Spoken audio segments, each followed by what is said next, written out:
High বন্ধু, শুভ সকাল। আর সামনে তো পুজো চলে এসছে, তাই আমারও মনে পুজো পুজো রব। বন্ধুরা, তোমাদের কেনাকাটা কেমন চলছে? আমার তো এখনো পর্যন্ত হয়নি। আগে তোমরা কেনো, তারপরে আমিও কিনবো ভাবছি। তাই আমি আমার আজকের কবিতা রেখেছি শরতের রানী। হাই বন্ধু, আমাকে কি রানীর মতো লাগছে একটু একটু? বলো তো। যাই হোক, আমি মজা করলাম। আজকে আমার কবিতা শরতের রানী। মেঘেদের রাজ্যে খুশির আমেজ, মেঘেদের রাজ্যে খুশির আমেজ। রানী আসছে, রানী আসছে, হেঁকে যায় নগর কোঠাল। মাঠে ঘাটে কাশফুল মাথা তুলে নাচছে, দেখছে আকাশকে। কুমারী মেয়েরা আজ এলো চুলে, রোদের আলোয় বসে নিজেদের গোপন কথাগুলো অবিলাক্রমে কূটনীতি করছে। আর হাসিতে লজ্জায় খুনসুটি করছে একে পরস্পরে।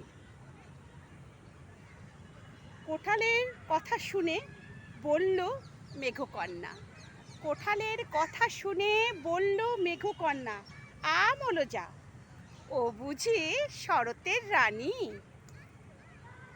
বাকিরা কেন নয়? তুমি আমি মেঘের আকাশে উঠতে পারি, তুমি আমি মেঘের আকাশে উঠতে পারি।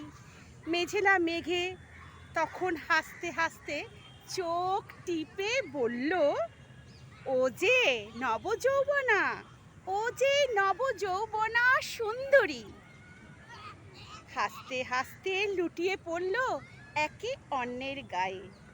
আকাশপথে দেবী দশভুজা ছেলে মেয়েদের নিয়ে যাচ্ছে বাপের বাড়ি।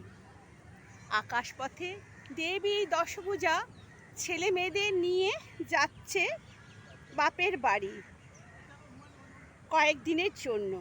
সঙ্গে চলছে দেবীর পদদর্শিনী নন্দী। শরতের রানী আর আনন্দে ধরে না। মেঘে বৃষ্টি রামধনু রঙে শরতের রানী ধরা ধামে সবুজে সবুজে ধরণতি পেতেছে গালিচা।